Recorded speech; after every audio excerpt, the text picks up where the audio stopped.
Let us begin with a very terse description.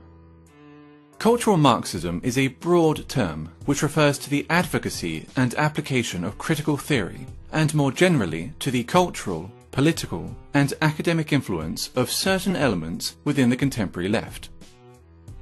The roots of cultural Marxism are to be found in what is commonly known as the Frankfurt School. The term arose informally to describe the thinkers affiliated or merely associated with the Frankfurt Institute for Social Research at the Goethe University in Frankfurt, Germany during the interwar period. Critical of both capitalism and Soviet socialism, they sought to address the perceived shortcomings of classical Marxism in the pursuit of societal change. Their work came to be referred to as critical theory. Defining or categorizing critical theory is exceptionally difficult, for it pertains to a broad, almost disparate set of ideas, individuals, and approaches. The underlying and enduring aspect of critical theory, common to all its offshoots, nonetheless, is the creation of interdisciplinary theories that might serve as instruments of social transformation. During the 1960s, the Frankfurt School critical theory gained traction with some segments of the left-wing and leftist thought in both Europe and North America. Today, its influence is felt throughout Western academia, dominating the social sciences and humanities. Gender studies and whiteness studies being two such examples. One of the most influential critical theorists and an original member of the Frankfurt School was Herbert Marcuse. A cursory glance at any paragraph written by Marcuse will set alarm bells ringing for anyone even remotely familiar with the current culture of intolerance on college and university campuses. Consider the following passage from his 1965 essay, Repressive Tolerance. The small and powerless minorities which struggle against the false consciousness and its beneficiaries must be helped. Their continued existence is more important than the preservation of abused rights and liberties, which grant constitutional powers to those who oppress these minorities. Social justice, feminism, neo-progressivism, and post-colonialism, to name but a few, are all movements inspired by or born out of critical theory, and thus all come under the umbrella of cultural Marxism. Be it gender, sexual orientation, family, race, culture, or religion, every aspect of a person's identity is to be questioned, every norm or standard in society challenged, and ideally altered in order to benefit supposedly oppressed groups. Classical Marxism saw class conflict as occurring between the bourgeoisie and the proletariat, between the haves and the have-nots. Cultural Marxism views such a conflict as existing between the oppressed and the oppressors, between those with privilege and those without it. The working class has been replaced by minorities. Majority groups are typically defined as privileged and oppressive, with minority groups accordingly labelled underprivileged and oppressed. Heterosexuals are oppressive. Cisgender people are oppressive. Whites are oppressive, especially white men. Christians are oppressive. Those that do not fit into these groups are thus considered oppressed.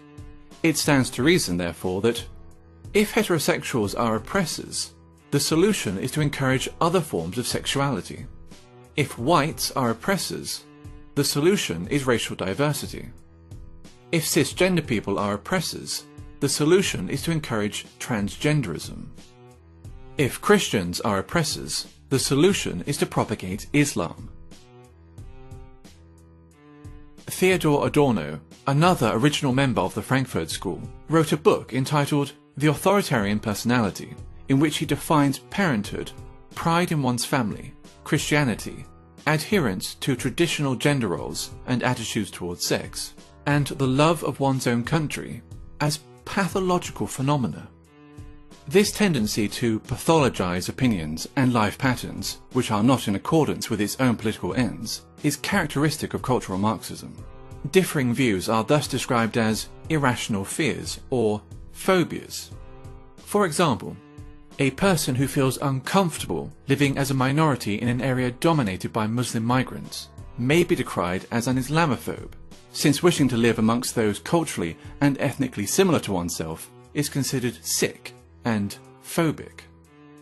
When Pakistani Muslims living in Britain, by contrast, show in-group preference, converting entire sections of a town or city into a mini Pakistan, there is no sickness, no phobia, only multiculturalism. 20 years ago, there were no Pakis here, no one was doing nothing. But now, the Pakis have made a stamp, man, trust, you know what I mean? Now, think 20 years ahead, boy, fuck knows, man, this is going to be Pakistan. Not England, it's going to be Pakistan, man. They're all fucking shipping over. A popular and propagandist manifestation of cultural Marxism is political correctness, in which media channels and social scientists make it a mandatory exercise to do the following. Question common language.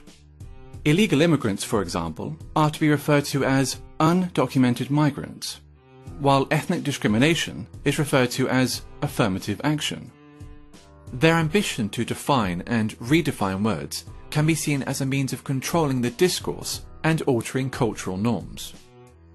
Racism and sexism have been redefined as a product of prejudice plus power, which leads to such ridiculous statements as, "There's no such thing as sexism against men," and "I, an ethnic minority woman, cannot be racist or sexist towards white men." Maintain an unwaveringly favourable view of groups which are marked as being oppressed. Islam is a religion of peace. Black Lives Matter is a peaceful, legitimate protest movement. Feminism is only about equality, and so forth. No deviation from the aforementioned narrative will be entertained, ever, nor will criticism. While communism, as Marx envisioned it, offered the resolution of class conflict in a utopian social system, all that cultural Marxism offers is a desolate form of eternal warfare between ever more narrowly defined groups of offended minorities.